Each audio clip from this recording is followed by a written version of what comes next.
వైసీపీలో కామరాజుల గోల ఎక్కువైంది. వైసీపీ నేతల మరో న్యూడ్ వీడియో బయటకొచ్చింది. ఎమ్మెల్సీ అనంతబాబుకు చెందిన కామలీలలు బయటకొచ్చాయి. వీడియో కాల్లో న్యూడ్ వీడియో బయటకొచ్చింది. వీడియో కాల్లో చిత్ర విచిత్ర కామ విన్యాసాలు బయటపడ్డాయి. గతంలో గోరంట్ల మాధవ్కు చెందిన న్యూడ్ వీడియోలు బయటకొచ్చాయి. గంట అరగంట అనే ఆడియోలు గతంలో హల్చల్ చేశాయి. దీంతో వైసీపీ పెద్దలు తలలు పట్టుకుంటున్నారు. బాదాపూర్లోని ఎన్ కన్వెన్షన్ కూల్చివేశారు. హీరో నాగార్జునకు చెందిన ఎన్ కన్వెన్షన్ ను హైడ్రా బృందం నేలమట్టం చేసింది. భారీ బందోబస్తు మధ్య ఎన్ కన్వెన్షన్ కూల్చివేత పనులు చేపట్టారు. తమ్మిడిహడ్డి చెరువును కబ్జా చేసి నిర్మించారనే ఆరోపణలున్నాయి. 3.5 ఎకరాల స్థలాన్ని కబ్జా చేసి కన్వెన్షన్ నిర్మించారని హైడ్రాకు ఫిర్యాదులు వచ్చాయి. ఎఫ్టీఎల్ బఫర్ జోన్ లో ఉండటంతో హైడ్రా అధికారులు కూల్చివేశారు.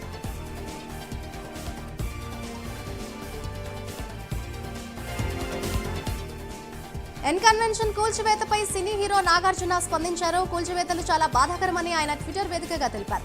కోర్టు కేసులకు విరుద్ధంగా ఎన్ కన్వెన్షన్ కూల్చివేశారని ఆరోపించారు. ఎన్ కన్వెన్షన్ పట్టా భూమిలో కట్టామని తెలిపారు. ప్రైవేట్ స్థలంలో నిర్మించిన భవనమని స్పష్టం చేశారు. ఎలాంటి నోటీసులు ఇవ్వకుండా కూల్చడం సరికాదన్నారు. ఎన్ కన్వెన్షన్ కూల్చివేతపై హీరో నాగార్జున హైకోర్టును ఆశ్రయించారు. ఈ మేరకు నాగార్జున తరఫున న్యాయవాది హైకోర్టులో పిటిషన్ దాఖలు చేయగా మధ్యంతర ఉత్తర్వులైతే జారీ చేసింది. స్టే విధిస్తూ కూడా కోర్టు. తెలంగాణ హైకోర్టులో నాగార్జునకు ఊరట లభించింది. ఎన్ కన్వెన్షన్ కూల్చివేతపై హైకోర్టు స్టే విధించింది. కూల్చివేతలు ఆపాలని హైకోర్టు మధ్యంతర ఉత్తర్వులు ఇచ్చింది.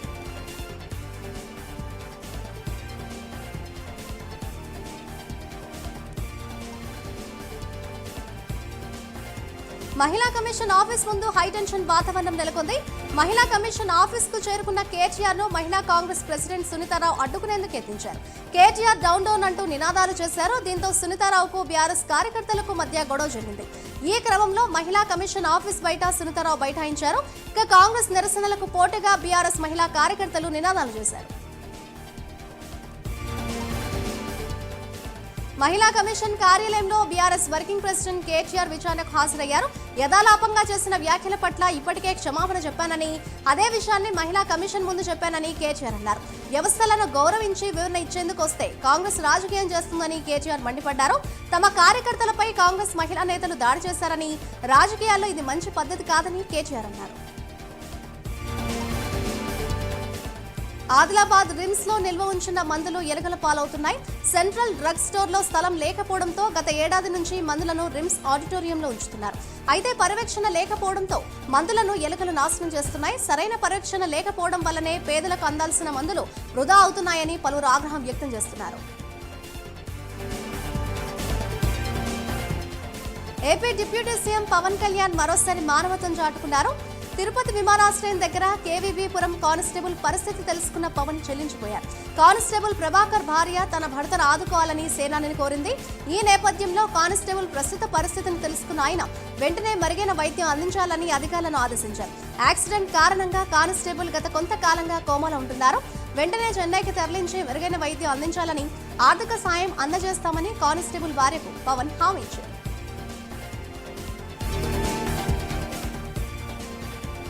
బాపట్ల సూర్యలంక కేంద్రీయ విద్యాలయంలో విద్యార్థులు అస్వస్థతకు గురయ్యారు.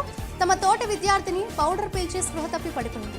అది ఏ పౌడర్ అనేది పూర్తి సమాచారం తెలియాల్సి ఉంది. అస్వస్థతకు గురైన విద్యార్థులను ఆసుపత్రికి తరలించి ట్రీట్మెంట్ చేస్తున్నారు. విషయం తెలుసుకున్న జిల్లా జాయింట్ కలెక్టర్ బి సుబ్బారావు విద్యార్థుల అస్వస్థతకు గల కారణాలపై ఆరా తీస్తున్నారు. ఆన్లైన్ బెట్టింగ్ మాఫియాకు సోషల్ మీడియా అడ్డాగా మారింది. యువతను తప్పుదోవ పట్టేలా యూట్యూబర్లు వీడియోలు చేస్తున్నారు. కింద ఉన్న లింక్ పై క్లిక్ చేసి యాప్ను డౌన్లోడ్ చేసుకుంటే రోజుకు 20,000 నుంచి 50,000 సంపాదించుకోవచ్చంటూ వీడియోలను వైరల్ చేస్తున్నారు. వారి మాటలను ఫాలోవర్లు నమ్మి లక్షల్లో అప్పు చేసి ఆత్మహత్యలకు పాల్పడుతున్నారు. సోషల్ మీడియాలో ప్రచారం చేసిన వారు మాత్రం లక్షలాది రూపాయలు సంపాదించుకుంటున్నారు. మాజీ MLA Pinnelli Ramakrishna Reddy Nellore central jail నుంచి విడుదలయ్యారు. ఈవీఎం ధ్వంసంతో సహా 3 కేసుల్లో ఆయనకు షరతులతో కూడిన బెయిల్ను ఏపీ హైకోర్టు మంజూరు చేసింది. దీంతో నెల్లూరు జైలు నుంచి పిన్నెల్లి బయటకు వచ్చారు. జైలు వద్ద ఎలాంటి అవాంఛనీయ సంఘటనలు జరగకుండా పటిష్ట భద్రత ఏర్పాటు చేశారు.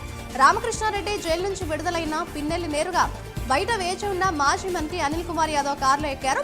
పిన్నెల్లిని జూన్ 26న పోలీసులు అరెస్ట్ చేయగా దాదాపు 2 నెలలుగా సెంట్రల్ జైల్లో ఉన్నారు. ఎంపీ విజయసాయిరెడ్డి కుమార్తెకు ఏపీ హైకోర్టు షాక్ ఇచ్చింది. భీమిలి బీచ్ వద్ద నేహారెడ్డి చేపట్టిన నిర్మాణంపై చర్యలు తీసుకోవాలని ఆదేశాలు జారీ చేసింది. దాంతో కాంక్రీట్ గోడను కూల్చేందుకు జీవీఎంసీ అధికారులు సిద్ధమయ్యారు. జనసేన కార్పొరేటర్ మూర్తి యాదవ్ వేసిన పిల్ను విచారించిన హైకోర్టు ఈ మేరకు ఆదేశాలిచ్చింది. పరిశ్రమల్లో ప్రమాదాల నివారణపై ఏపీ సర్కార్ కసరత్తు చేస్తోంది. ప్రతి పరిశ్రమలో సేఫ్టీ ఆఫీసర్ను నియమించాలని ప్రభుత్వం నిర్ణయించింది. 1000 మంది సిబ్బందిలోపు ఉంటే ఒకరు, 2000 మందికి పైగా ఉంటే 2 సేఫ్టీ ఆఫీసర్లను నియమించేందుకు సన్నాహాలు చేస్తున్నారు. మాక్ డ్రిల్ నిర్వహించడం, ఫైటింగ్ ఎక్విప్మెంట్ పై శిక్షణ ఇవ్వడం, సాల్వెంట్ లాంటి రసాయనాలపై అవగాహన కల్పించే బాధ్యతలు ఫైర్ సేఫ్టీ అధికారులు చూసుకునేలా చర్యలు తీసుకుంటున్నారు. ఎసెన్షియా ప్రమాదం తర్వాత పరిశ్రమల భద్రతపై కూటమి సర్కార్ ఫోకస్ పెంచింది. మలేషియా రాజధాని కౌలాలంపూర్లో షాకింగ్ ఘటన జరిగింది. ఓ మహిళ నడిచి వెళ్తుండగా అకస్మాత్తుగా రోడ్డు కుంగిపోయింది. దీంతో సింగ్ హోల్లో పడి మహిళ మృతి చెందింది. చిత్తూరు జిల్లా అమీగానిపల్లికి చెందిన విజయలక్ష్మి రోడ్డుపై నడిచి వెళ్తున్నారు. అయితే సడన్ గా రోడ్డు కుంగడంతో సింగ్ హోల్లో పడి మృతి చెందారు. విజయలక్ష్మి కుటుంబాన్ని టీడీపీ నేతలు పరామర్శించి ధైర్యం చెప్పారు. ప్రభుత్వ పరంగా అవసరమైన చర్యలు తీసుకుంటామని హామీ ఇచ్చారు.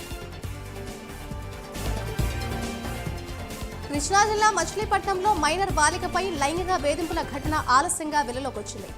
హైనీ స్కూల్లో రికార్డ్ అసిస్టెంట్ గా పనిచేస్తున్న కన్నా జాషువా అనే వ్యక్తి మైనర్ బాలికలపై వేధింపులకు పాల్పడుతున్నారు. మైనర్ బాలికలను దుండగుడు టార్గెట్ చేస్తున్నాడని గతంలో ఆరోపణలు వచ్చాయి. అయితే తాజాగా 10వ తరగతి ఫెయిల్ కావడంతో ఇంటి దగ్గర ఉంటున్న మైనర్ బాలికను వేధించడంతో బాలిక మీడియా ముందుకు వచ్చింది. తనను కాపాడాలని కన్నీటి పర్యంతమైంది. గతంలోనూ జాషువా వేధింపులు తట్టుకోలేక ఓ మైనర్ బాలిక మచిలీపట్నం హాస్టల్లోనే ఆత్మహత్యకు పాల్పడింది. ఇక బాలిక ఇచ్చిన ఫిర్యాదు మేరకు పోలీసులు కేసు నమోదు చేశారు.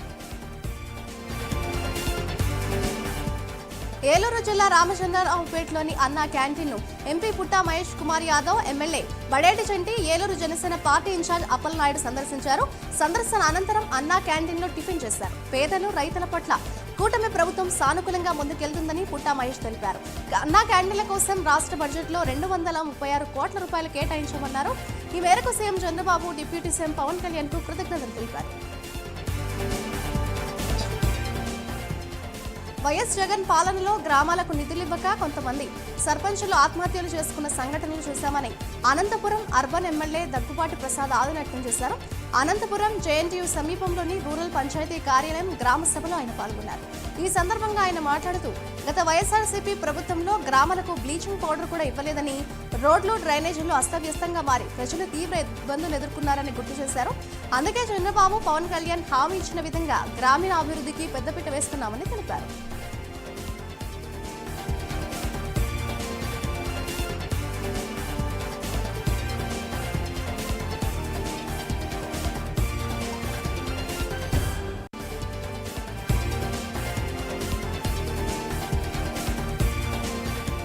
అల్లూరి సీతారామరాజు జిల్లా మోతుగూడెం పోలీసులు సుమారు 17,60,000 విలువ గల 350 కేజీల గంజాయితో పాటు 100 గ్రాముల లిక్విడ్ గంజాయిని స్వాధీనం చేసుకున్నారు. గంజాయిని ఒడిశా నుంచి కొనుగోలు చేసి విజేత super market private limited goods వాహనంలో తరలిస్తుండగా పోలీసులు పట్టుకున్నారు. దీనికి సంబంధించి మహారాష్ట్రకు చెందిన 2 వ్యక్తులను అరెస్ట్ చేసి అశోక్ లేలాండ్ వాహనాన్ని సీజ్ చేశారు. ఈ సందర్భంగా చింతూరు ఏఎస్పీ మీనా మాట్లాడుతూ కొత్తగా వచ్చిన చట్టాల ప్రకారం గంజాయితో పాటు నిందితుల ఆస్తులను కూడా స్వాధీనం చేసుకునే అధికారం ప్రభుత్వానికి ఉందని తెలిపారు. పార్వతీపురం, మన్యం జిల్లాలో డెంగ్యూ విజృంభిస్తుంది. జియమ్మ వలస మండలం బట్టలభద్రలో డెంగ్యూ జ్వరంతో 24 గంటల వ్యవధిలో తల్లి కూతుళ్లు మృతి చెందడం కలకలం రేపుతోంది. మృతులు మేరువ దుర్గమ్మ, చైతన్యగా గుర్తించారు. ఇప్పటికైనా డెంగ్యూ జ్వరాల నియంత్రణకు అధికారులు చర్యలు చేపట్టాలని స్థానికులు కోరుతున్నారు. ఏపీలో మరో ఘోరం వెలుగు చూసింది. తిరుపతిలో ఓ అనాథ బాలికపై అత్యాచారం జరిగింది. తిరుపతిలోని వీధి బాలల సంరక్షణ పాఠశాలలో ఉంటున్న బాలికపై ఋషి అనే యువకుడు అత్యాచారం చేశాడు. ఈ ఘటన ఆలస్యంగా వెలుగులోకి వచ్చింది. గతంలో సత్యవేడు మండలం కన్నవరం హాస్టల్లో ఉన్న విద్యార్థినికి వంట మనిషి మనవడు ఋషితో పరిచయం ఏర్పడింది. గత బుధవారం పాఠశాలకు వచ్చిన ఋషి బాలికపై అత్యాచారానికి పాల్పడినట్లు బాధితురాలు వెల్లడించింది. బాలికను వైద్యశాలకు తరలించారు. కాకినాడ జిల్లా సర్పవరం గ్రామ సభలో జాతీయ ఉపాధి హామీ పథకం అమలుపై ప్రధాన చర్చ జరిగింది. ఈ గ్రామ సభకు ముఖ్య అతిథులుగా జిల్లా కలెక్టర్, కాకినాడ రూరల్ ఎమ్మెల్యే హాజరయ్యారు. ఈ కార్యక్రమంలో DWAMA PD A Venkatalakshmi, in charge MPP B Veerisha, tahsildar N Satyanarayana, MPTO K Swapna, APD Vasantha Madhavi, ఇతర అధికారులు పాల్గొన్నారు. అంతకుముందు జిల్లా కలెక్టర్ జాతిపిత మహాత్మా గాంధీ విగ్రహానికి పూలమాలలు వేసి నివాళులర్పించారు.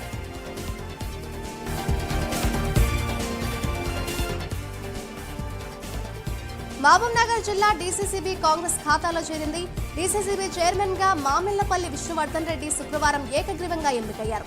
4.5 క్రితం జరిగిన ఎన్నికలలో బీఆర్ఎస్ మెజార్టీ స్థానాలను గెలుచుకుని డీసీసీబీ చైర్మన్ పదవిని దక్కించుకుంది. చైర్మన్ గా ఉన్న నిజాం పాషా అనారోగ్యంతో గురికావడంతో ఇటీవల తన పదవికి రాజీనామా చేశారు. దీంతో చైర్మన్ ఎంపిక అనివార్యమైంది. మొత్తం 15 మంది డైరెక్టర్లతో 14 మంది విష్ణువర్ధన్ రెడ్డికి మద్దతుగా నిలిచారు. ఈ నేపథ్యంలో శుక్రవారం డీసీసీబీ చైర్మన్ ఎన్నికల ప్రక్రియ ఆరంభమైంది. నామినేషన్ల ప్రక్రియ ముగిసే సమయానికి విష్ణువర్ధన్ రెడ్డి ఒక్కరే నామినేషన్ వేయడంతో సంబంధిత ఎన్నికల అధికారులు ఎన్నిక ఏకగ్రీవమైనట్టుగా ప్రకటించారు.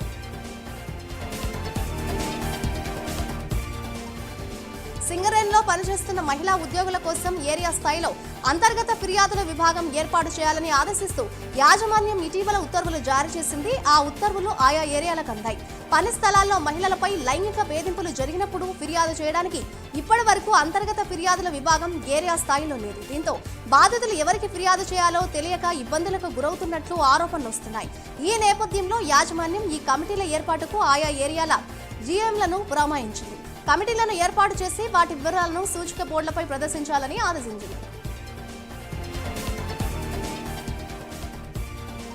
మంచిర్యాల జిల్లా సిసిసి నర్పూర్ పిఎస్ ను రామగుండం సిపి శ్రీనివాస్ తనిఖీ చేశారు.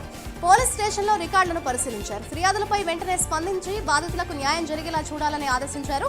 మహిళలు సీనియర్ సిటిజన్లతో మర్యాదపూర్వకంగా మాట్లాడాలని సూచించారు. వికారాబాద్ జిల్లా మంతన్ తండాలోని ఎంపీపీఎస్ పాఠశాల ముందు తండావాసులు నిరసనకు దిగారు. మంతన్ తండాలోని ఎంపీపీఎస్ పాఠశాల ప్రధాన ఉపాధ్యాయుడు శేషగిరి ఇటీవలే వేరే పాఠశాలకు బదిలయ్యారు. అప్పటి నుంచి పాఠశాలకు విద్యార్థులు వెళ్లడం లేదు. విషయం తెలుసుకున్న పేరెంట్స్ పాఠశాలను తీసుకురావాలని విద్యాధికారి సుధాకర్ రెడ్డికి వినతిపత్రం అందజేశారు. స్పందించకపోవడంతో గ్రామస్తులతో కలిసి తల్లిదండ్రులు నిరసనకు దిగారు. పాఠశాల వస్తేనే పిల్లలను బడికి పంపిస్తామని తేల్చి చెప్పారు. హైదరాబాద్ లో అక్రమ నిర్మాణాల కూల్చివేత కొనసాగుతోంది. సూరారం ఓంజెండా దగ్గర నిబంధనలకు విరుద్ధంగా కట్టిన కట్టడాలను కుత్బుల్లాపూర్ మున్సిపల్ అధికారులు కూల్చివేస్తున్నారు. కూల్చివేతలను స్థానికులు అడ్డుకోవడంతో అక్కడ ఉద్రిక్త పరిస్థితి నెలకొంది. Hyderabad Dulapally saint Martin engineering college వద్ద ఉద్రిక్తత నెలకొంది. ఈ కాలేజీలో పలు కోర్సులలో ప్రవేశాలకు ముందే ఫీజులు వసూలు చేసి ఇప్పుడు సీట్లు లేవంటున్నారని విద్యార్థులు వారి తల్లిదండ్రులు కళాశాల ముందు ఆందోళనకు దిగారు. ఈ వివాదం నేపథ్యంలో కాలేజీ యాజమాన్యం పోలీసులు బౌన్సర్లను మోహరించి మీడియాను సైతం లోపలికి రానివ్వలేదు.